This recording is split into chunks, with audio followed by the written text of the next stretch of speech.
The Mouse and the Big Cheese. Once upon a time, in a tiny hole under the kitchen floor, lived a small gray mouse named Mimi. Mimi was little, with shiny eyes and a twitchy nose. She loved two things more than anything else in the world: exploring and cheese. One day, Mimi smelled something amazing. Sniff, sniff, cheese, she squeaked.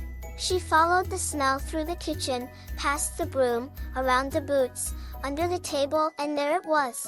The biggest cheese she had ever seen. It was round, yellow, and taller than Mimi herself. It sat right in the middle of the floor, glowing like the sun. Mimi's eyes sparkled. This is it, my dream cheese. But just as she ran toward it, thump, she bumped into something. It was Max, the mean alley cat. Going somewhere, tiny tail? Max grinned. Mimi squeaked and ran. Max chased her around the chair, under the rug, behind the flower pot. She jumped back into her hole just in time.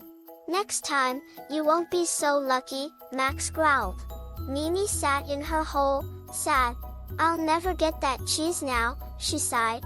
But then, Mimi had an idea. A very smart, very brave idea. That night, she went to her friend Benny the bunny, who lived in the garden. Benny, I need help. Benny twitched his nose. What kind of help? Mimi told him about the big cheese and the big cat. Benny smiled. Don't worry, I've got a plan. The next morning, Max sat guarding the cheese.